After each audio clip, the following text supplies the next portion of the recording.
Hello student, welcome to you class 10th biology class, in which we will continue our new topic, that is the respiration of chapter number 6, life processes.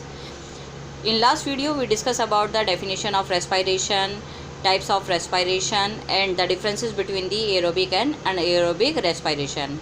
Hope you notes the notes that I provided you. Now in this video we are talking about the physiology of respiration. What is that? That means how respiration process occur into the organisms. In higher organisms, by the three ways the respiration process occur. First is the external respiration, second one is the transport of gases, and third one is the internal respiration. External respiration, that means जिसमें आपका simply क्या हो रही है, breathing process हो रही है कि हम एयर को अपनी बॉडी में इनटेक कर रहे हैं और CO2 को एटमॉस्फेयर में रिलीज़ कर रहे हैं. That is called external respiration. So we can call it is breathing process.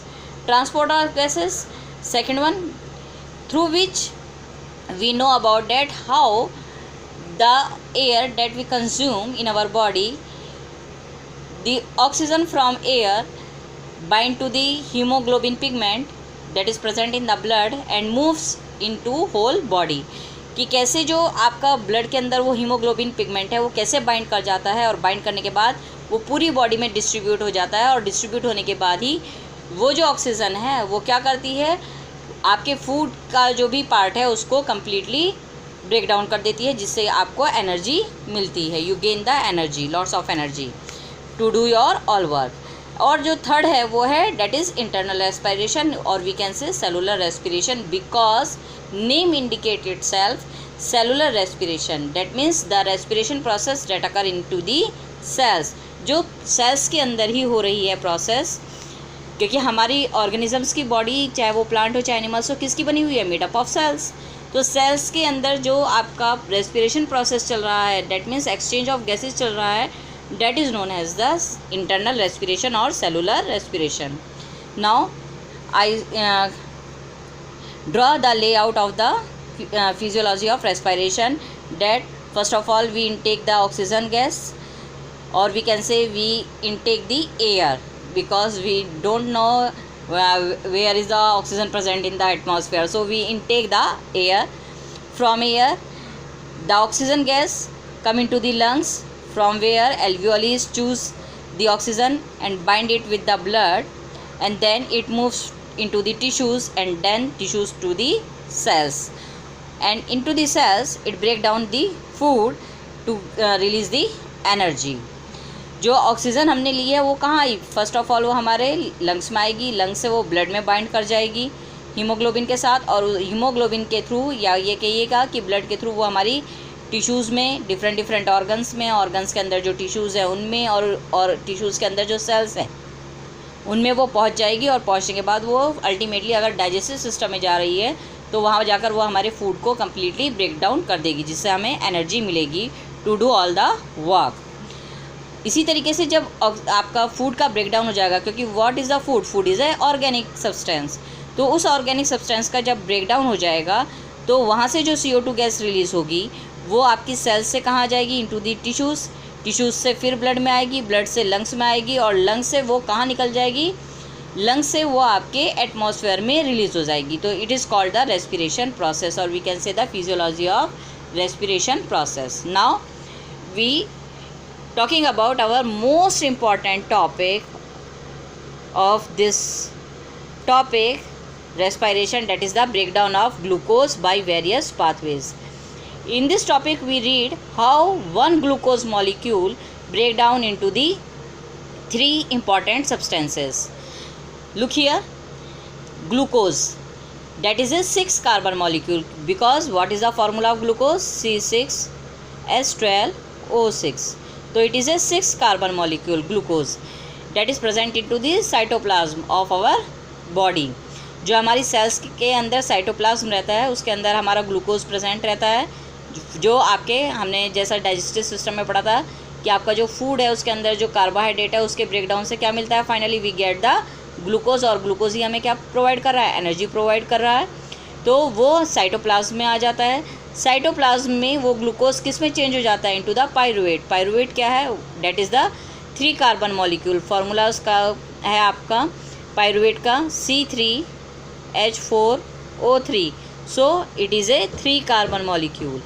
Now this pyruvate break down into the 3 different types or 3 different ways. First one, in the absence of oxygen. This process occur in fermentation process, or we can say at the industrial level for the production of ethanol. जो alcohol बनाने के लिए जो process हम use कर रहे हैं वो हमारी कौन सी रहती है, in the absence of oxygen.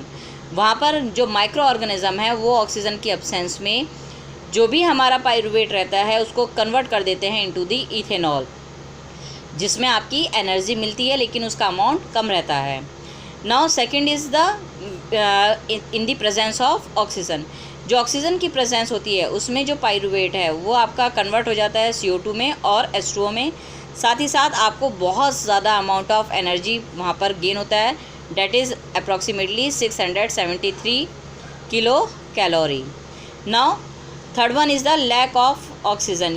That means that part of our body in which oxygen is less in amount, वहाँ पर that is in the muscles. हमारी मसल्स के अंदर जो ऑक्सीजन है उसका अमाउंट बहुत कम रहता है, तो वहाँ पर जब हमें रिक्वायरमेंट रहती है तो ऑक्सीजन जो है वो किस में ब्रेक डाउन हो जाती है, और वी कैन से पाइरुवेट जो है वो किस में ब्रेक डाउन हो जाता है, लैक्टिक एसिड में। और लैक्टिक एसिड से हमें क्या मिल रही है, साथ साथ एनर्जी भी मिल रही है वहाँ पर।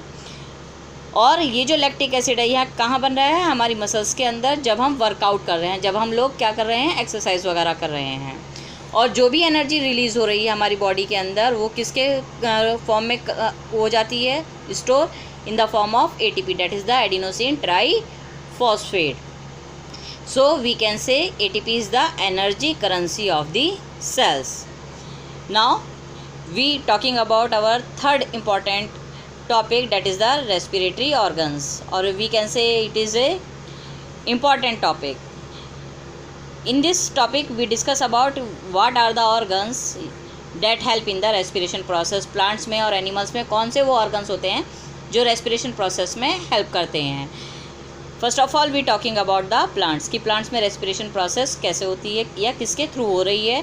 तो डेट आर द स्टोमेटास। आपने लास्ट क्लासेस में ही पढ़ा होगा कि जो प्लांट्स होते हैं उनकी जो लीव्स होती हैं, लीव्स की सरफेसेस पे लोअर साइड पर आपके स्टोमेटास प्रेजेंट रहते हैं, which are the bean shaped structures, just like bean shaped structures. और इन स्टोमेटास के थ्रू ही क्या होता है, आपका जो गैसियस एक्सचेंज है वो होता है। ये जो आप बीच में गैप देख रहे हैं इसके थ्रू गैसियस एक्सचेंज होता है। प्लांट्स भी हमारी तरह ही रेस्पायर करते हैं, वो भी ऑक्सीजन का इंटेक करते हैं और CO2 को इवॉल्व करते हैं इनटू दी एनवायरनमेंट। लेकिन डिफरेंस क्या रहता है कि नाइट टाइम में तो वो CO2 को रिलीज़ कर देते हैं easily plant, but in at the day time वो जो CO2 रिलीज़ कर रहे हैं रेस्पिरेशन प्रोसेस में, उसको वो खुद ही किस में कर लेते हैं, यूज़ फोटोसिंथेसिस प्रोसेस में for the preparation of food. तो इसलिए हमें वहाँ उस चीज़ का पता नहीं चलता। और वी कैन से कि प्लांट्स जो हैं वो डे टाइम में क्या रिलीज़ कर रहे हैं, सिर्फ और सिर्फ ऑक्सीजन गैस रिलीज़ करते हैं। Now we talking about respiration in animals.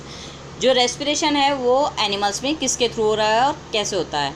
तो first of all we talking about the aquatic animals. जो एक्वेटिक एनिमल्स हैं यानी पानी में रहने वाले जो आपके जानवर होते हैं, जीव होते हैं, लाइक फिशेस, वो किसके थ्रू रेस्पिरेशन करती हैं, वो अपनी जो स्किन है या माउथ है उसके थ्रू वो रेस्पिरेशन करती हैं, जिसमें वो जो डिज़ोल्व ऑक्सीजन रहती है आपकी यानी वाटर में, क्योंकि वो हर टाइम है वो पानी में ही सर्वाइव करती हैं, तो पानी में जो ऑक्सीजन है वो डिज़ोल्व फॉर्म में रहती है। तो वो यहाँ पर जो एक्वेटिक एनिमल्स हैं उनमें जो रेट ऑफ ब्रीथिंग है वो भी कैसा रहता है, बहुत हाई रहता है, या ये कि फास्ट रहता है, क्योंकि वो बहुत ज़्यादा कोशिश करती हैं ज़्यादा से ज़्यादा ऑक्सीजन को कंज्यूम करने के लिए।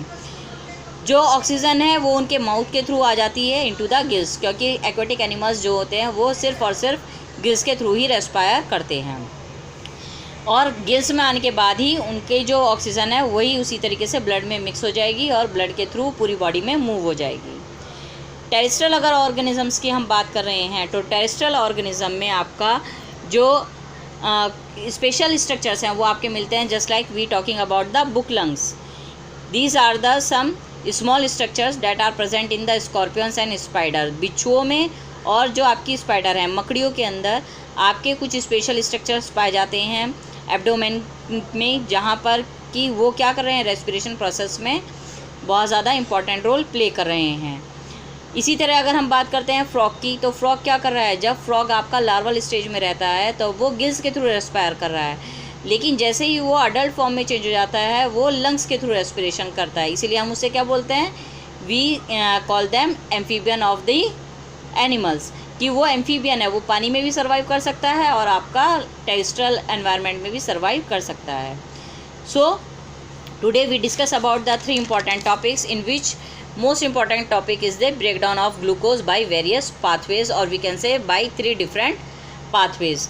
Please read them and also note them when I provide the notes for today. Thank you so much.